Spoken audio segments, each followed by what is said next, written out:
আপনারা দেখছেন একুশে টেলিভিশন।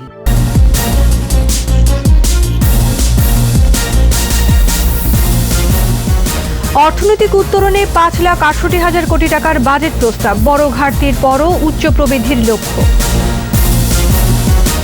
করোনাকালে স্বাস্থ্য খাতে সুনজর, কৃষিতে বাড়ছে ভর্তুকি, শিক্ষা ও প্রযুক্তি খাতেও গুরুত্ব।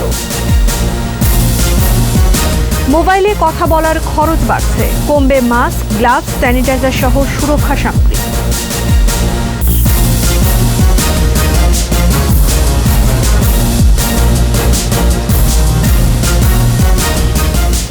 শুনছিলেন ফার্স্ট সিকিউরিটি ইসলামী ব্যাংক লিমিটেড সংবাদ শিরোনাম। আমন্ত্রণ জানাচ্ছি রাতের 21 সংবাদে। আপনাদের সাথে আছি আমি আশা সাবেরা।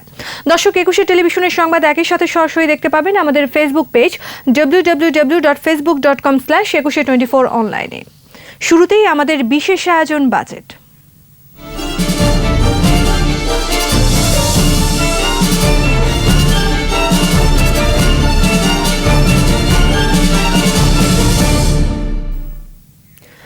করোনা মহামারীর মুখে দাঁড়িয়ে 2020-21 অর্থ বছরের জন্য 5,68,000 কোটি টাকার বাজেট প্রস্তাব করলেন অর্থমন্ত্রী আহম মুস্তফা কামাল। অর্থনৈতিক উত্তরণ ও ভবিষ্যৎ পথ পরিক্রমা শীর্ষক বাজেটে মোট আয়ের লক্ষ্য 3,82,000 কোটি টাকা। এর মধ্যে এনবিআরকে আদায় করতে হবে 3,30,000 কোটি টাকা। ঘাটতি থাকছে 1,90,000 কোটি টাকা। ঋণ নির্ভরতা বাড়লেও প্রবৃদ্ধির লক্ষ্য ধরা হয়েছে 8% উপরে, আর মূল্যস্ফীতি 5.4% আটকে রাখতে চান অর্থমন্ত্রী। তহিদুর রহমান জানাচ্ছেন বিস্তারিত। স্পিকার, সার্বিক বিবেচনায় এই বছর আমরা 2020-2021 অর্থ বছরের বাজেট বক্তৃতা সংক্ষিপ্ত আকারে উপস্থাপন করছি। অন্যরকম এক বাজেট অধিবেশন। করোনার কঠিন সময়ে 1 ঘন্টারও কম সময়ে ভিডিও প্রেজেন্টেশনে বাজেট প্রস্তাব উপস্থাপন। সামাজিক দূরত্ব মানতে অধিবেশন কক্ষের অনেক চেয়ারই ফাঁকা। স্পিকার, করোনার অন্যরকম সময়ে চাপে থাকা অর্থনীতিকে টেনে তোলার চেষ্টা অর্থমন্ত্রীর প্রস্তাবিত বাজেটে। আওয়ামী লীগ সরকারের 21তম এবং নিজের দ্বিতীয় বাজেট উপস্থাপন করেন অর্থমন্ত্রী। বাংলাদেশের স্বাস্থ্য খাতে যে জরুরি এবং অপ্রত্যাশিত আর্থিক প্রয়োজন দেখা দিয়েছে তা মেটাতে এবং অর্থনীতির বিভিন্ন খাতে যে ক্ষয়ক্ষতি হয়েছে তা পুনরুদ্ধারের কৌশল বিবেচনা নিয়ে মূলত 2020-21 অর্থ বছরের বাজেট প্রস্তুত করা হয়েছে। বাজেটের আকার প্রাক্কলন করা হয়েছে 5,68,000 কোটি টাকা। অর্থনৈতিক উত্তরণ ও ভবিষ্যৎ পথ পরিক্রমা শীর্ষক বাজেটের আকার 5,68,000 কোটি টাকা, গতবারের চেয়ে প্রায় 8.56% বেশি। বিদেশি অনুদান সহ নতুন বাজেটে আয়ের লক্ষ্য 3,82,016 কোটি টাকা। এর মধ্যে এনবিআরকে আদায় করতে হবে 3,30,000 কোটি টাকা এবং অন্যান্য উৎস হতে 48,000 কোটি টাকা। এবার ঘাটতির আকার জিডিপির 6%, বিদেশি অনুদান বাদে, যার পরিমাণ 1,89,997 কোটি টাকা। এই ঘাটতি অভ্যন্তরীণ ও বৈদেশিক উভয় উৎস হতে অর্থায়ন করা হবে। ঘাটতি মেটাতে অভ্যন্তরীণ ব্যাংক ব্যবস্থা থেকে 84,980 কোটি টাকা ঋণ নিতে চান অর্থমন্ত্রী। বৈদেশিক ঋণ নেবেন 76,004 কোটি টাকা। চলমান প্রকল্প শেষ করতে বার্ষিক উন্নয়ন কর্মসূচিতে বরাদ্দ রেখেছেন 2,05,000 কোটি টাকা। প্রবৃদ্ধির লক্ষ্য ধরা হয়েছে 8.2%, আর মূল্যস্ফীতি 5.4%।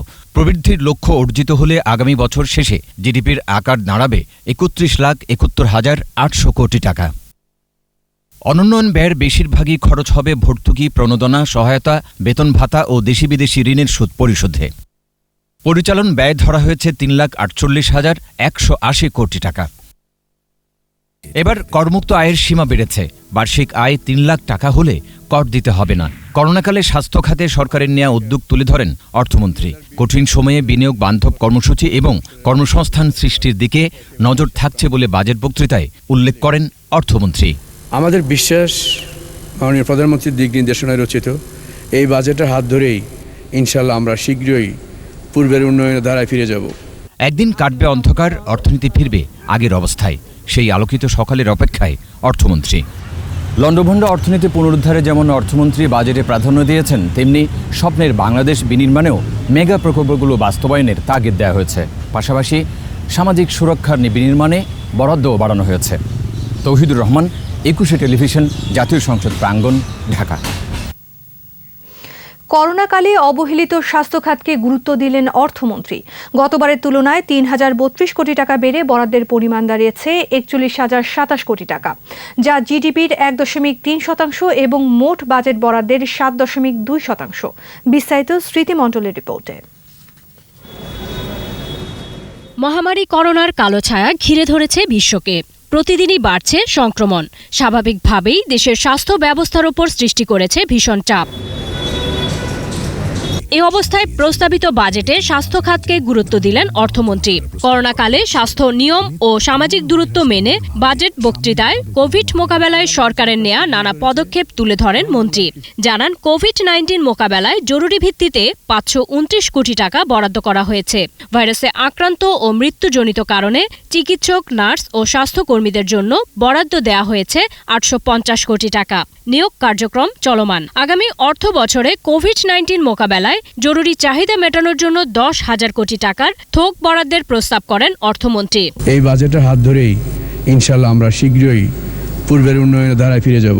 ই-হেলথের উন্নয়ন, ৮টি উপজেলায় স্বাস্থ্য সুরক্ষা কর্মসূচি সম্প্রসারণ, বিদ্যমান মেডিকেল কলেজ ও হাসপাতালে কিডনি ডায়ালাইসিস সেন্টার সম্প্রসারণ ও জোরদারকরণ এবং সকল জেলা সদর হাসপাতালে নেফ্রোলজি ইউনিট ও কিডনি ডায়ালাইসিস সেন্টার স্থাপন করার কথা বলেন অর্থমন্ত্রী। ২০৩০ সালের মধ্যে সার্বজনীন স্বাস্থ্যসেবা নিশ্চিত করা এবং এসডিজি বাস্তবায়ন, মাতৃ ও শিশু স্বাস্থ্য, কৈশোরকালীন স্বাস্থ্যসেবা এবং তৃণমূল পর্যায়ে স্বাস্থ্যসেবার পরিধি বৃদ্ধি করতে চান মন্ত্রী। আমরা মহান আল্লাহর রহমতে ফিরে পাবো স্বাভাবিক জীবন এবং ফিরে পাবো একটি আলোকিত সকাল। স্মৃতি মণ্ডল, একুশে টেলিভিশন, ঢাকা। মহামারীর কঠিন সময়ের প্রস্তাবিত বাজেটে গুরুত্ব পেল কৃষি খাত। এ অর্থ বছরে বরাদ্দ বেড়েছে। কৃষি উৎপাদন বাড়াতে এবং খাদ্য নিরাপত্তা নিশ্চিতে বাড়ছে ভর্তুকির পরিমাণও। প্রণোদনা থাকছে কৃষির আধুনিকায়ন ও যান্ত্রিকীকরণে। বিস্তারিত মফিউর রহমানের রিপোর্টে। করোনা মহামারীতে যখন অর্থনীতি ভীষণ চাপে, তখন বাম্পার ফলন হয়েছে বোরো ধানের। খাদ্য ঘাটতি নেই, বরং বাংলাদেশ এখন খাদ্য উদ্বৃত্তের দেশ। মহামারীর সময়টিতে যখন মাঠ ভরা পাকা ফসল, তখন শ্রমিকের অভাবে বোরো ধান ঘরে ওঠা নিয়েই ছিল সংশয়। তবে সময় মতোই কৃষকের ঘরে ফসল উঠেছে। সেই অভিজ্ঞতা থেকে সরকারের সামনে এখন চ্যালেঞ্জ খাদ্য উৎপাদন বৃদ্ধি ও খাদ্য নিরাপত্তা নিশ্চিত করা। তাই এবারের বাজেটে কৃষি খাতের বরাদ্দ ২৯,৯৮৩ কোটি টাকা। কৃষির আধুনিকায়ন যান্ত্রিকীকরণে ৩,১৯৮ কোটি টাকার প্রকল্প হাতে নেওয়া হয়েছে। এই খাতে ভর্তুকি বাবদ ৯,৫০০ কোটি টাকা বরাদ্দ রেখেছেন অর্থমন্ত্রী। এছাড়া বাংলাদেশ ব্যাংকের মাধ্যমে আরও ৫,০০০ কোটি টাকা একটি পুনঃ অর্থায়ন স্কিম চালু করা হয়েছে বলেও জানান অর্থমন্ত্রী। রাজস্ব আয় প্রাক্কলন করা হয়েছে। এছাড়া কৃষি উপকরণ, যন্ত্রাংশ আমদানিতে কর ছাড়ের প্রস্তাব করা হয়েছে। জলবায়ু পরিবর্তন ও লবণাক্ততা সহিষ্ণু ফসলের জাত উদ্ভাবন ও গবেষণায়ও থাকছে বিশেষ বরাদ্দ। ২০২১ অর্থ বছরে মোট রাজস্ব আয় কৃষি, মৎস্য ও প্রাণী সম্পদ এবং খাদ্য নিরাপত্তা খাতে বরাদ্দ বাড়িয়ে ২২,৪৮৯ কোটি টাকা প্রস্তাব করা হয়েছে। ফসল সংরক্ষণে সাইলো নির্মাণেও বরাদ্দ আছে। কৃষকের ফসল রক্ষা ও ন্যায্য মূল্য নিশ্চিত করতে চান বলে জানান অর্থমন্ত্রী। স্বপ্নচারী সারের বিক্রয়মূল্য আর বাড়বে না বলেও বক্তৃতায় তুলে ধরেন মন্ত্রী। মফিউর রহমান, একুশে টেলিভিশন, ঢাকা। আগামী অর্থ বছরে শিক্ষা খাতে ৮৫,৭৬০ কোটি টাকা বরাদ্দের প্রস্তাব করা হয়েছে, যা গেল অর্থ বছরে ছিল ৭৯,৪৮৬ কোটি টাকা। করোনা পরিস্থিতিতে শিক্ষা ও প্রযুক্তি খাতে গুরুত্ব পাচ্ছে বিজ্ঞান ও প্রযুক্তি ভিত্তিক শিক্ষা ব্যবস্থা। রিপোর্টে আরও জানাচ্ছেন আকবর হোসেন সুমন। এমন সরব ক্লাসরুম আর ছুটির ঘণ্টা বাজেনি বহুদিন। গেল ৩ মাসে বিশ্ব মহামারী করোনায় ঘরবন্দি শিক্ষার্থীরা, একেবারে লণ্ডভণ্ড শিক্ষাসচিব। এ অবস্থায় ২০২০-২১ অর্থবছরের প্রস্তাবিত বাজেটে এ খাতে বরাদ্দ বাড়ল। প্রস্তাবিত বাজেটে শিক্ষা খাতে বরাদ্দ ৮৫,৭৬০ কোটি টাকা। এর মধ্যে প্রাথমিক ও গণশিক্ষায় গেল বছরের চেয়ে ৯০০ কোটি টাকা বাড়িয়ে প্রস্তাব করা হয়েছে ২৪,৯০০ কোটি টাকা। অন্যদিকে মাধ্যমিক ও উচ্চশিক্ষা খাতে ৩৩,১০০ কোটি টাকা এবং কারিগরি ও মাদ্রাসা শিক্ষা খাতে ৮,৩৪৪ কোটি টাকা বরাদ্দের প্রস্তাব করা হয়েছে। করোনা পরিস্থিতিতে দীর্ঘ ছুটির ক্ষতি পুষিয়ে নিতে পাঠ্যক্রমের ধারাবাহিকতা রক্ষায় টেলিভিশন ও অনলাইন মাধ্যমে শিক্ষা কার্যক্রম গুরুত্ব পেয়েছে প্রস্তাবিত বাজেটে। আকবর হোসেন সুমন, একুশে টেলিভিশন, ঢাকা। প্রস্তাবিত বাজেটে মোবাইলে কথা বলা ও ইন্টারনেট ব্যবহারের খরচ বাড়ছে।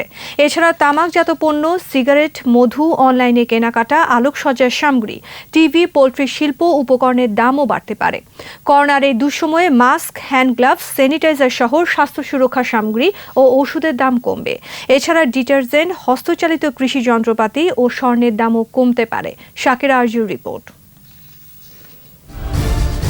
মহামারী করোনার সময়ে দেশের ইতিহাসের সর্বোচ্চ ব্যয়ের বাজেট। মাননীয় স্পিকার, প্রস্তাবিত বাজেটে দাম কমতে পারে detergent, mask, hand gloves, ICU, sanitizer সহ স্বাস্থ্য সুরক্ষা সামগ্রীর। কর কমানোর প্রস্তাবে ওষুধ, হস্তচালিত কৃষি যন্ত্রপাতি, স্বর্ণের দামও কমতে পারে। দাম কমবে এসি ও ফ্রিজের। এলপিজি গ্যাস সিলিন্ডারেরও দাম কমবে। তবে মোবাইলে যারা বেশি কথা বলেন তাদের জন্য এই বাজেটে কোনো সুখবর নেই। সিম কার্ড ও রিম কার্ডের মাধ্যমে সেবার বিপরীতে সম্পর্ক শুল্ক বেড়ে যাওয়ায় শুধু কথা বলাই নয়, খরচ বাড়বে এসএমএসেরও। ইন্টারনেট ব্যবহারেও খরচ বাড়বে। তামাকজাত পণ্য, সিগারেট, মধুর দামেও মিলছে না সুখবর। অনলাইন খাবার, অনলাইন কেনাকাটা, আলোকসজ্জা সামগ্রীরও দাম বাড়বে। পোল্ট্রি শিল্পের উপকরণ, অ্যালুমিনিয়াম সামগ্রী, মোটরসাইকেলের দাম বাড়তে পারে। কার, জিপের রেজিস্ট্রেশন ফি বাড়াতে চান অর্থমন্ত্রী। চার্টার বিমান ভাড়া বাড়তে পারে। লঞ্চের শীতাতপ নিয়ন্ত্রিত কেবিনের ভাড়াও বাড়তে পারে। আসবাবপত্র, প্রসাধনী সামগ্রী, সিরামিকের বেসিন সিঙ্কের আমদানিতে শুল্ক বাড়ানোর প্রস্তাব করেছেন অর্থমন্ত্রী। শাকিরা আরজু, একুশে টেলিভিশন, ঢাকা। নিচ্ছি বিরতি। স্বাস্থ্যবিধি মেনে চলুন, সুস্থ থাকুন। যখন ফিরছি তখন অন্যান্য খবরের সঙ্গে আরও থাকবে। করোনায় আরও 37 জনের মৃত্যু, শনাক্ত 3187। মাস্ক ব্যবহারের পরামর্শ স্বাস্থ্য অধিদপ্তরের। আবারও আমন্ত্রণ রাতের 21-এর সংবাদে। আবারও বাজেট প্রসঙ্গ। করোনার কঠিন সময় সামাজিক নিরাপত্তা খাতের বরাদ্দ বাড়ল, সেই সাথে বাড়বে উপকারভোগীর সংখ্যা। সামাজিক নিরাপত্তায় 20,788 কোটি টাকা বেড়ে 95,155 কোটি টাকার প্রস্তাব করেছেন অর্থমন্ত্রী। করোনা মহামারীর কারণে প্রবীণ ব্যক্তি এবং বিধবাদের ভাতার আওতায় আনতে চান মন্ত্রী। জসিম জুয়েলের রিপোর্ট। করোনা দুঃসময়ে কিছুদিনের জন্য সবকিছুই ছিল অচল, স্থবির ব্যবসা বাণিজ্য। এই সময় বেকার হয়ে পড়েছেন অনেক মানুষ। শুরু থেকেই কষ্টে থাকা মানুষের পাশে দাঁড়ানোর চেষ্টা ছিল সরকারের।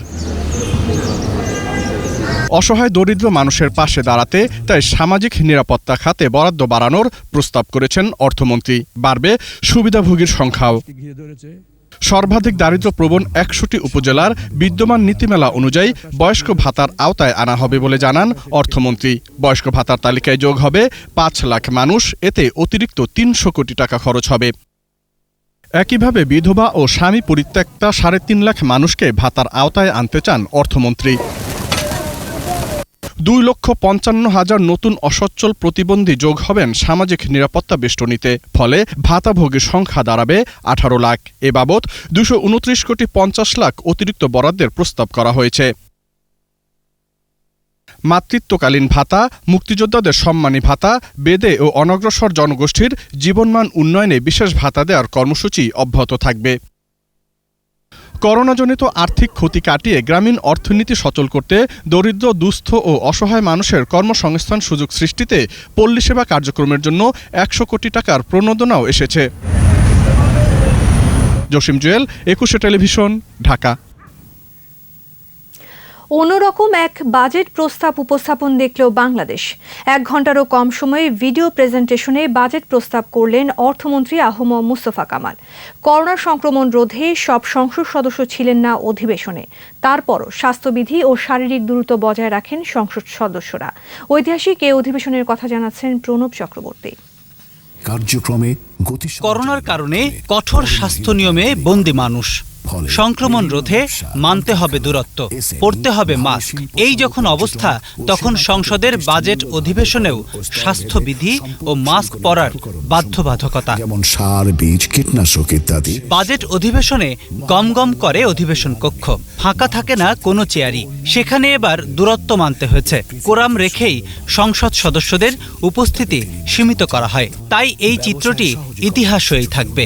পদক্ষেপগুলো হলো বিনিয়োগ পরিবেশ উন্নয়ন। বেলা ৩টার পর স্পিকার ডক্টর শিরিন শারমিন চৌধুরীর সভাপতিত্বে শুরু হওয়া অধিবেশনে অর্থমন্ত্রী আহম মুস্তফা কামালের বাজেট বক্তৃতার বেশিরভাগটাই ভিডিও প্রেজেন্টেশন। এটাও ইতিহাস।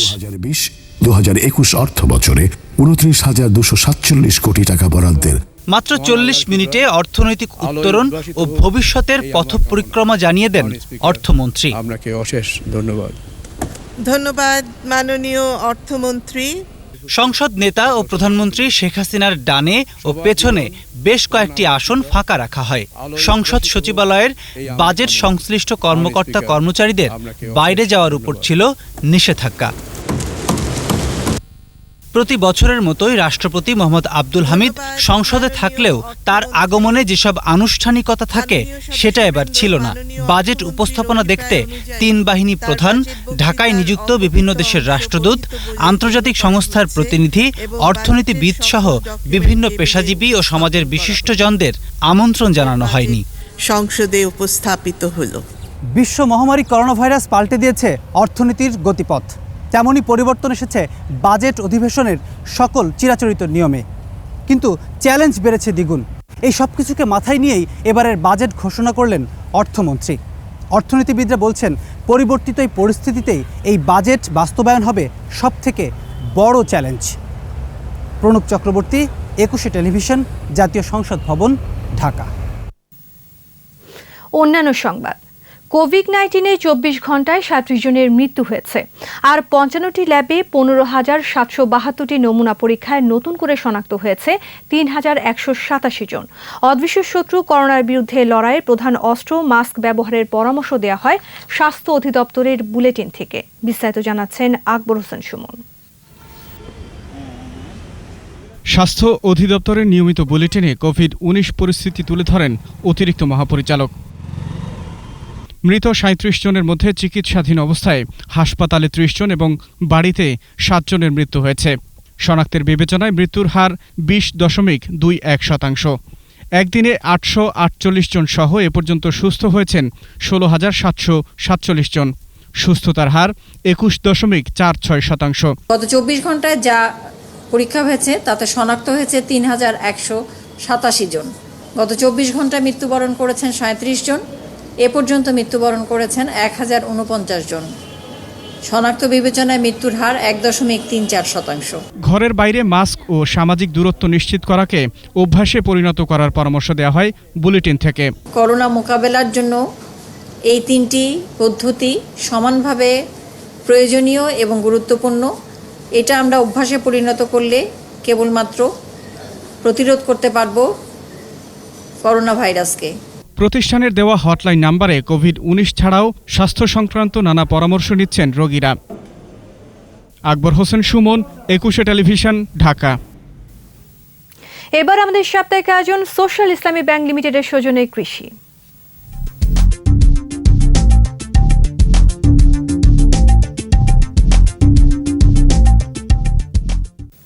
অনুকূল আবহাওয়া ও সঠিক পরিচর্যার কারণে মেহেরপুরে মিষ্টি কুমড়ার ভালো ফলন হয়েছে। কিন্তু করোনার কারণে পণ্য পরিবহন ব্যাহত হওয়ায় সবজি বিক্রিতে সমস্যায় চাষিরা।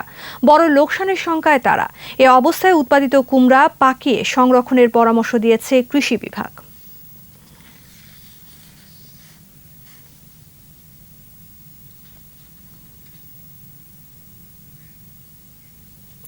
নিচ্ছি বিরতি। স্বাস্থ্যবিধি মেনে চলুন, সুস্থ থাকুন। যখন ফিরছি তখন অন্যান্য খবরের সঙ্গে আরও থাকবে। বিশ্বজুড়ে করোনায় আক্রান্ত প্রায় ৭৫ লাখ, প্রাণহানি ৪,১৯,০০০।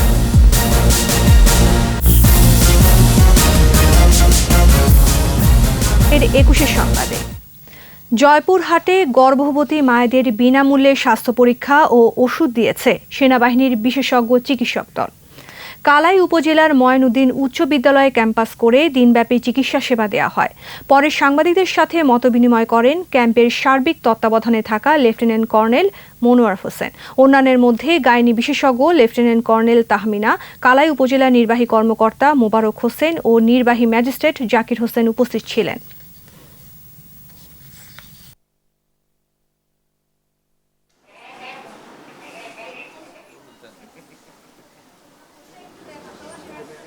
আর এরই সাথে শেষ করছি রাতের 21 সংবাদ। যাবার আগে ফার্স্ট সিকিউরিটি ইসলামী ব্যাংক লিমিটেড সংবাদ শিরোনামগুলো আরও একবার।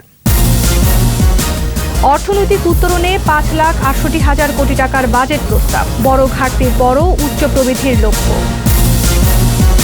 করোনাকালে স্বাস্থ্য খাতে সুনজর, কৃষিতে বাড়ছে ভর্তুকি, শিক্ষা ও প্রযুক্তি খাতেও গুরুত্ব।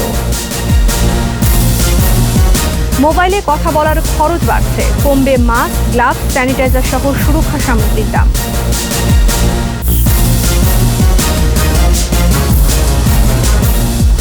সর্বশেষ খবর জানতে ডায়াল করুন 2021 নম্বরে আর ভিজিট করুন 21tv.com এই ওয়েবসাইটে। এছাড়া ফেসবুকে লগ ইন করতে পারেন facebook.com/2124 অনলাইনে।